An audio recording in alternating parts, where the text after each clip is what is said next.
I want to thank everybody for being here. I want to in particular thank the mayor and district attorney for joining me, as well as some other people that we will be introducing here shortly. Let me explain what's been going on since I was last here in Uvalde.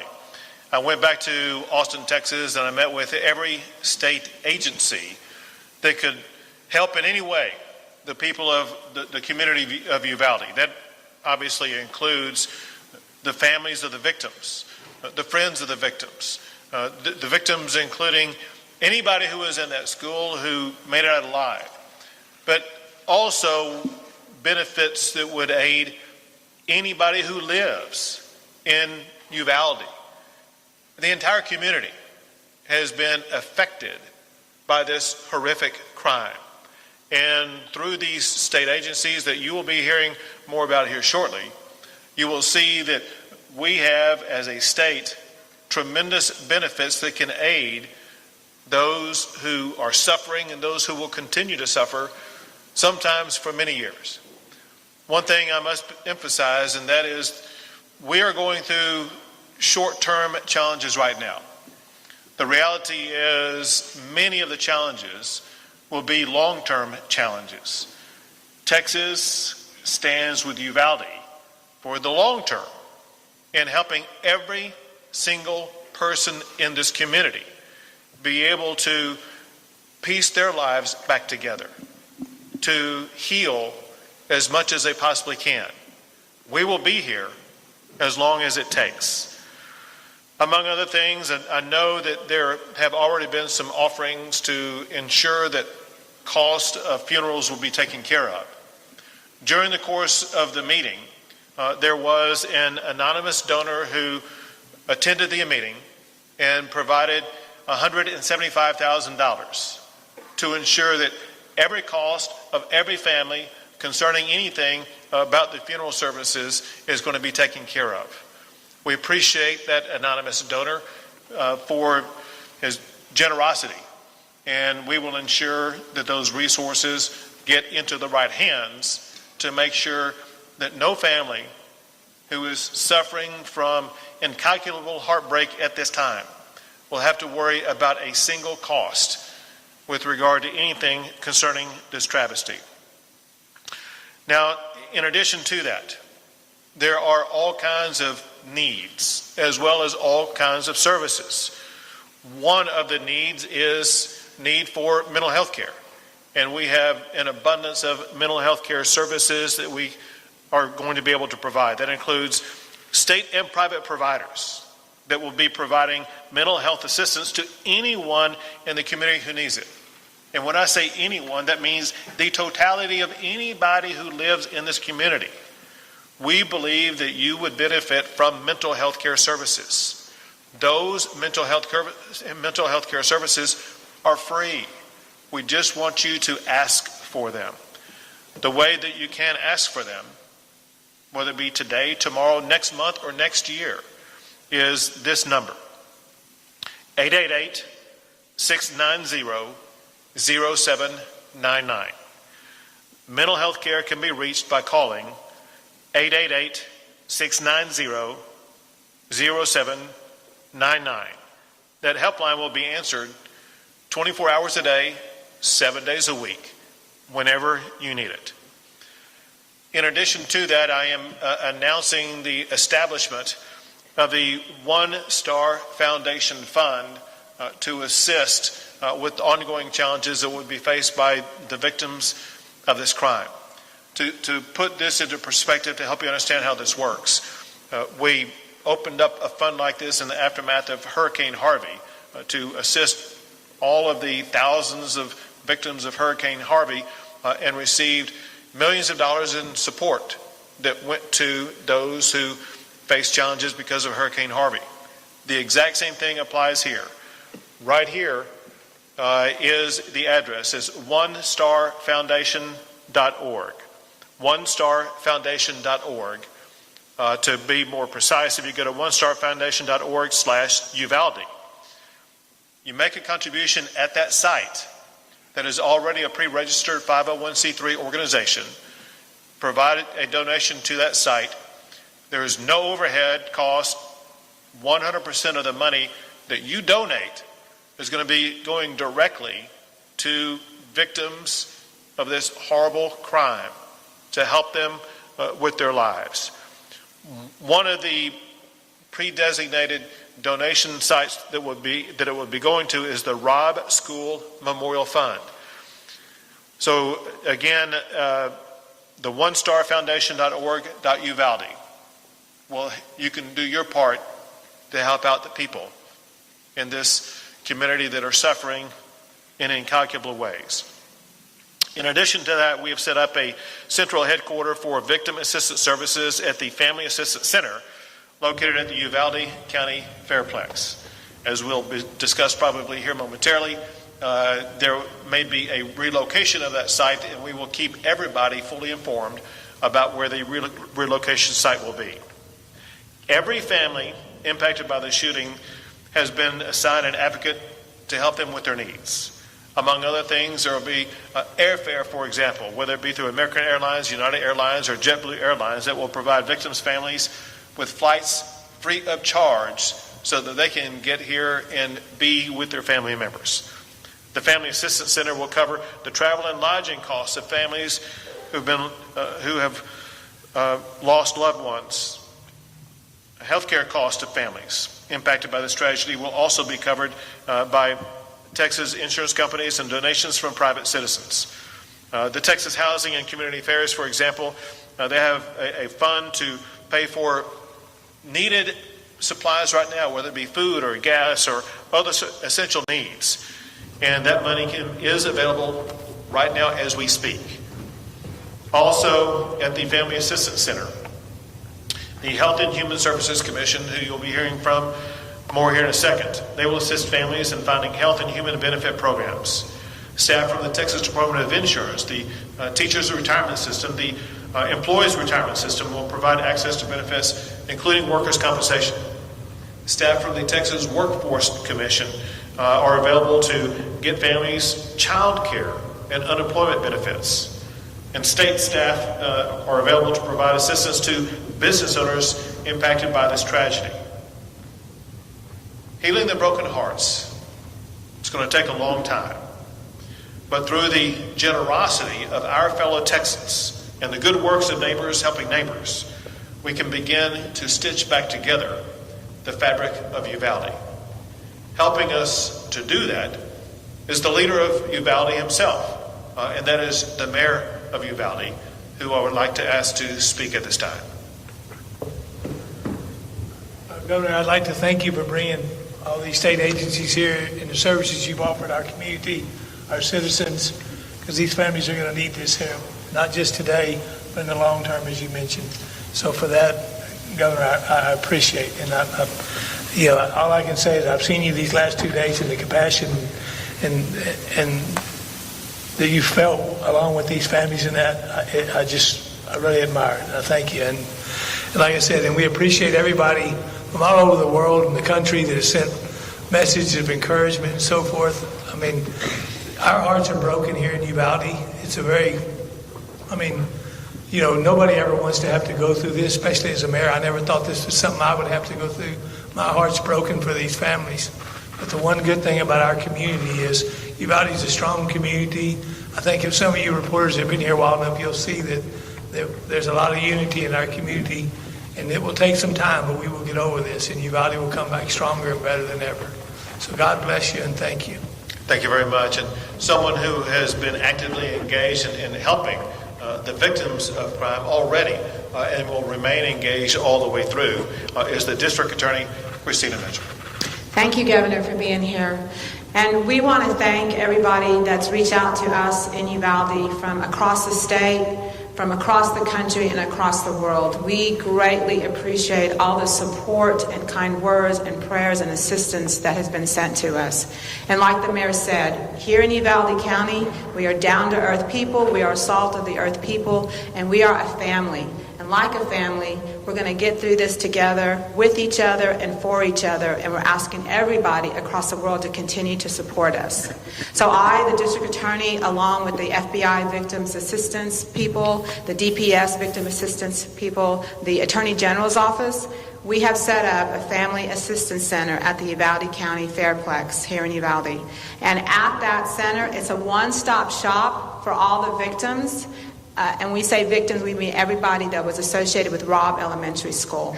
And when you come there, you're going to meet with a counselor, you're going to meet with all the services that the state has to offer, funeral services, Blue Cross Blue Shield, the Mexican consulate is there, the Red Cross is there, and we're there to provide all the services any family may need. And if you need something that's not there, then let me know and we will find it for you.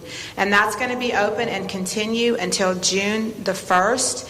We are open from 9 a.m. until 5 p.m. There's also food there and a play center for children. And please come and see us. Any victims, anybody that needs help, please come there. It's a resource for everybody. There's also a victim services center at the Civic Center that's run by the school district, and that's for anybody affected in the school district. And they have that services there. So we thank everybody. We appreciate your support. And please keep our victims in your prayers, these families of the deceased children and school teachers, and keep us strong. Thank you.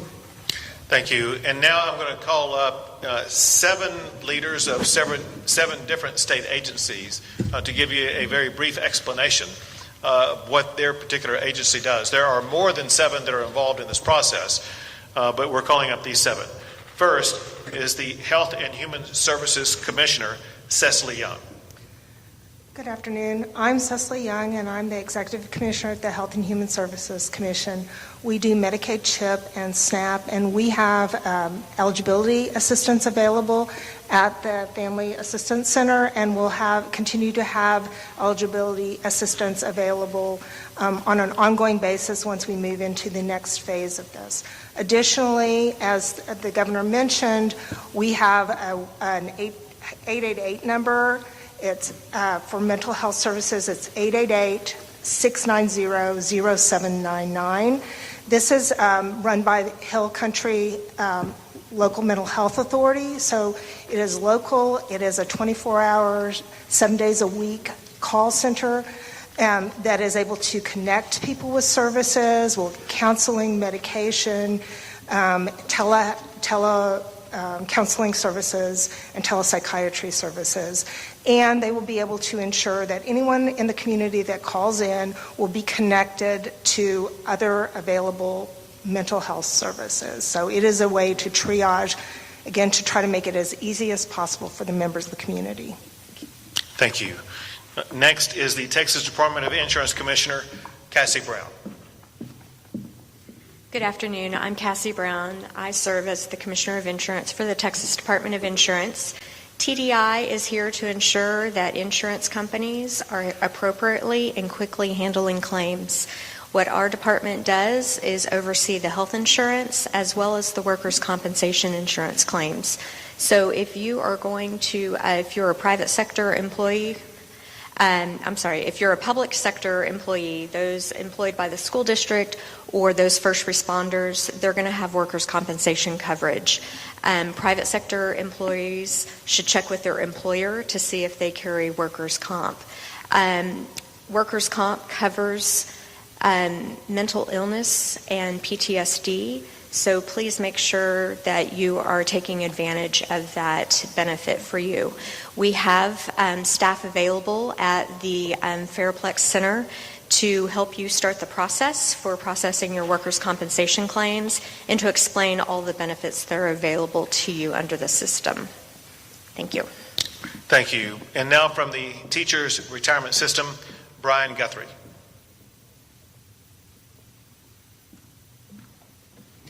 Thank you. Good afternoon. My name is Brian Guthrie. I'm the Executive Director of the Teacher Retirement System of Texas. We are here today to not only help the families of the 2 teachers who tragically lost their lives and provide them the benefits that they are due, but also to help all the employees of not only this school district, but all the surrounding school districts to make sure that they have access to mental health and behavioral health services. We also recognize that not all the employees of these districts are members of our system and are for our healthcare program, but we want to thank our partners, Blue Cross Blue Shield and Teladoc, for extending those benefits to everyone who's employed in this district or any of the surrounding districts. Thank you. Thank you. And now for the Texas Employees Retirement System, Porter Wilson.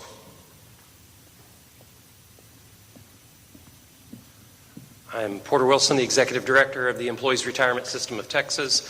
We provide retirement benefits, but more importantly here, health insurance benefits to state employees, but also to employees of higher education in the community. So the local community college employees will get health insurance from Health Select of Texas, which is provided by Blue Cross Blue Shield of Texas. And we've activated a 24-hour crisis hotline to help connect medical and mental health services. And we have that information available on the flyer. Thank you. And now from the Texas Workforce Commission, Ed Cerna.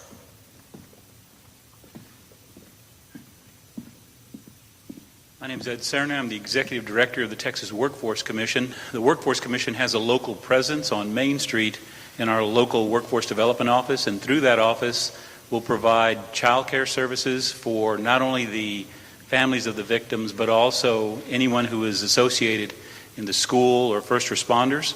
We'll also look to protect any TANF or SNAP benefits that an individual is receiving, so that they don't lose those benefits because they're unable to work or to continue their training. We'll also assist with anyone needing priority concerning unemployment insurance or businesses that need assistance during this time. We're available locally, so please, and we're also out at the Assistance Center as well. Thank you, Governor. Thank you. And now the head of the TDHCA.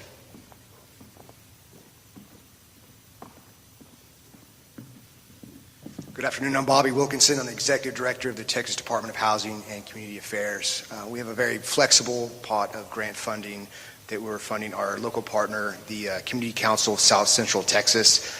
They have a field office here. They're at the Family Assistance Center. They're already passing out grocery and gas cards. They can help with lodging expenses, even some extended family. Maybe your grandma or someone's here and she needs help with gas, with lodging, etc. It's very flexible, and we're looking forward to helping as many people as we can. Thank you.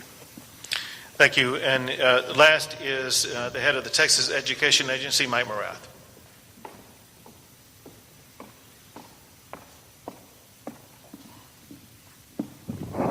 Thank you. TEA has been working in close coordination with the school system. I want to say thank you publicly to Hal Harrell for your leadership and for the work that all of our educators have done.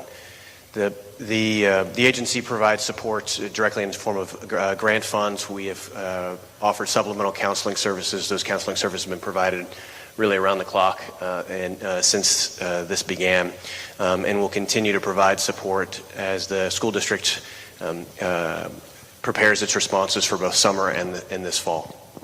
Thank you.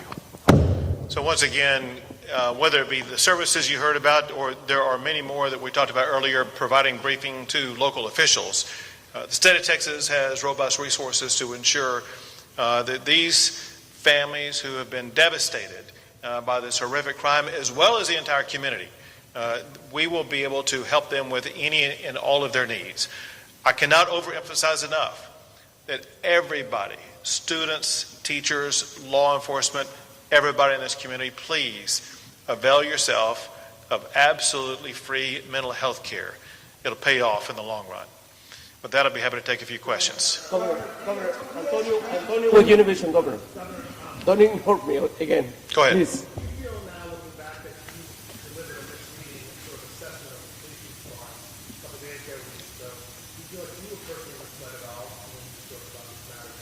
Sure. So, relatedly, I respect that.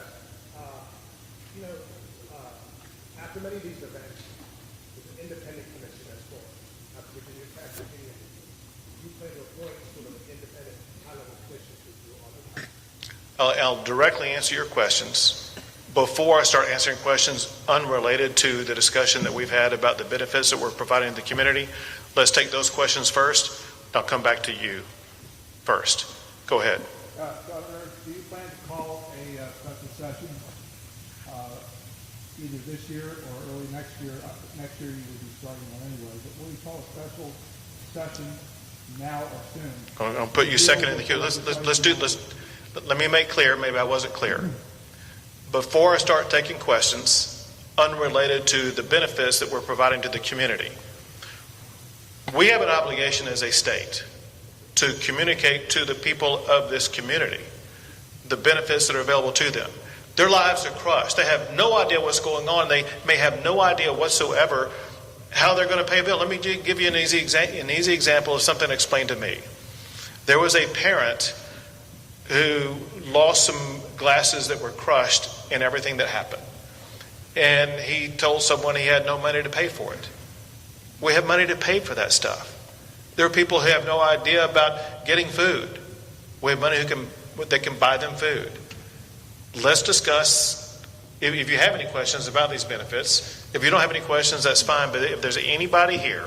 Governor, with all due respect, for 3 days this community has heard a version of the story, based in large part on what you told them on Wednesday afternoon, that these officers had acted with amazing courage.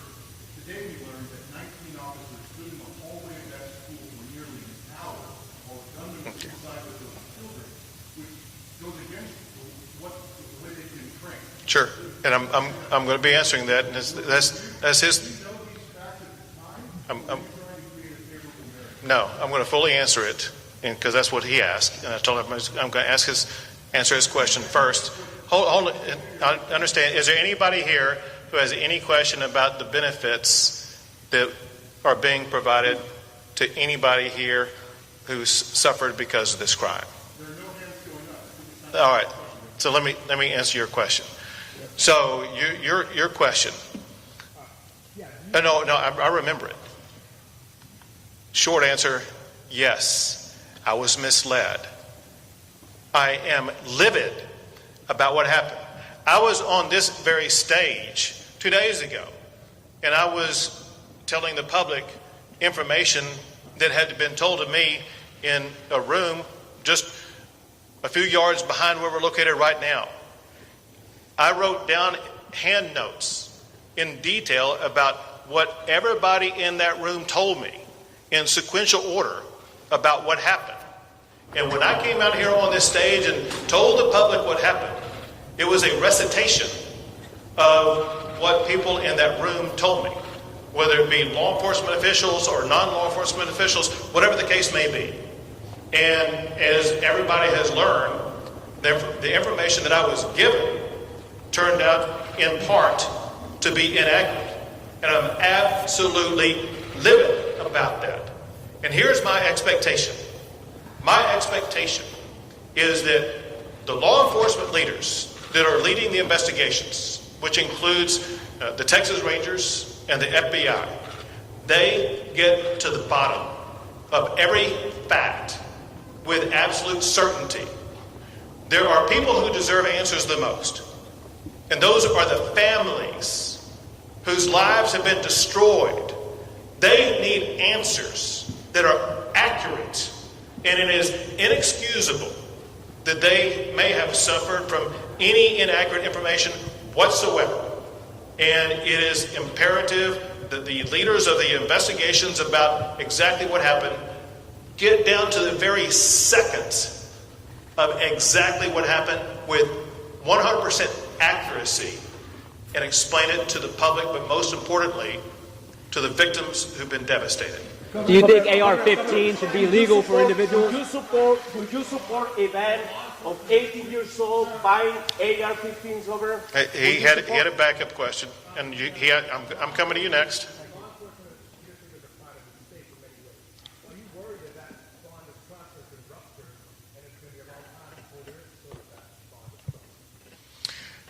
My expectation is that as we speak and every minute going forward, law enforcement is going to earn the trust of the public by doing exactly what they're supposed to do from this point on.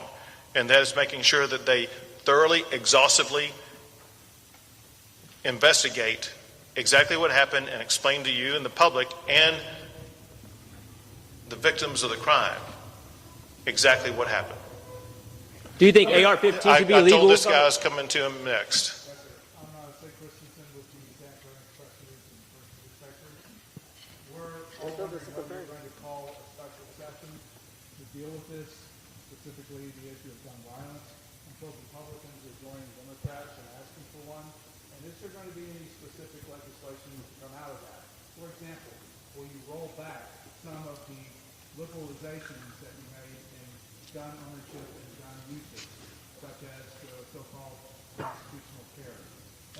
That's a big issue for a lot of people. Sure. People like that man should never have had a gun to start with. Well, let me answer your second question first, and then I'll answer your first question. So in your second question, you talked about the rollback of any of the legislation that I signed this past session. Let's be clear about one thing. None of the laws that I signed this past session had any intersection with this crime at all. No law that I signed allowed him to get a gun, the gun that he did get. And so, again, there was nothing about the laws from this past session that has any relevancy to the crime that occurred here. With regard to special session, let me just say this, and that is, first of all options are on the table. Second, most importantly, to your point, do we expect laws to come out of this devastating crime? The answer is absolutely yes. And there will be laws in multiple different subject areas. For example, I do fully expect to have every law that we pass in the aftermath of the Santa Fe shooting to be completely revisited. And first, we need to gain the information about exactly what happened at the school to find out the extent to which those laws were complied with, to the extent that they were not complied with, to find out what shortcomings allowed this travesty to occur. Then second, we need to have a discussion and pass laws to make sure that our schools are safer. And the people of Uvalde, but the people of Texas deserve that. Second, as I was discussing 2 days ago, you can expect robust discussion, and my hope is laws passed that I will sign addressing health care in this state. There is an array of health care issues that we face as a state in general, but there are an array of health care issues that relate to those who commit gun crimes in particular. Those need to be addressed, whether it be the health care issues that I talked publicly here with the mayor about 2 days ago, and that would affect the community in general, or whether it be laws that address the challenges that are now surfacing that this killer had in his life that lead to someone doing what he did. And then there will be all other kinds of issues. But there will be committees formed, there will be meetings held, there will be proposals that will be derived, many of which will lead to laws that will be passed in the state of Texas. Because let me make one thing perfectly clear. The status quo is unacceptable. This crime is unacceptable. We're not going to be here and talking about it and do nothing about it. We will be looking for the best laws that we can get passed to make our communities and schools safer. Governor, no law stops him from buying that gun. Are AR-15s allowed for civilians?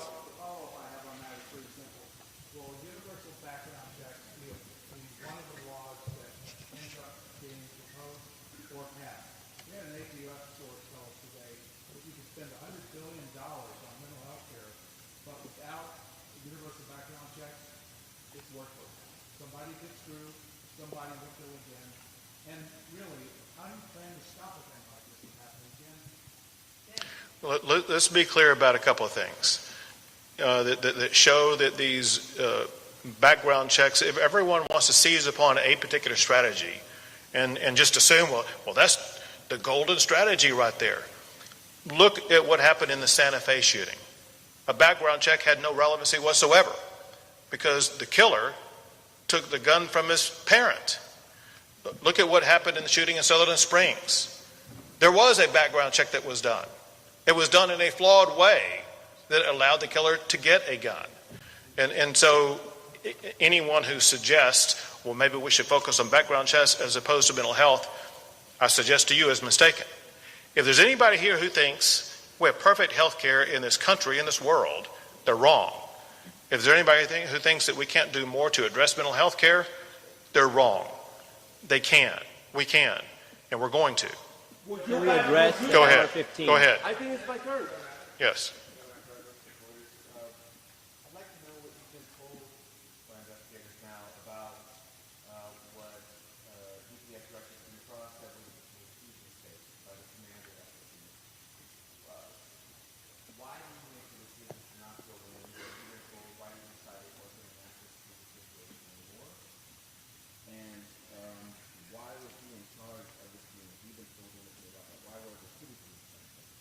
What I've been told about that is several things. One is that this is an ongoing investigation and that there have been obviously new facts and information surfaced, revealed as a result of that investigation that are different today than they were 2 days ago.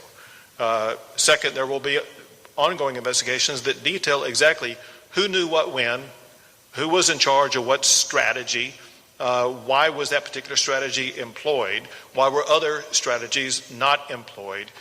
Bottom line would be, why did they not choose the strategy that would have been best to get in there and to eliminate the killer and to rescue the children? I can't hear you. I can't hear you. Would you consider a banning of 18 years old buying AR-15? Governor, please. Would you consider? Yes, this is me, Antonio, Univision. Thank you. Antonio, how you doing, man? I'm doing great. Good. Just in a very respectful way, Governor. Would you consider, this is a kid, 18 years old, would you consider at least a ban on 18 years old being able to buy a AR-15? That's what I'm asking. So, it's my understanding that ever since Texas has been a state, an 18-year-old has had the ability to buy a long gun, a rifle. Right. And since that time, it seems like it's only been in the past decade or two that we've had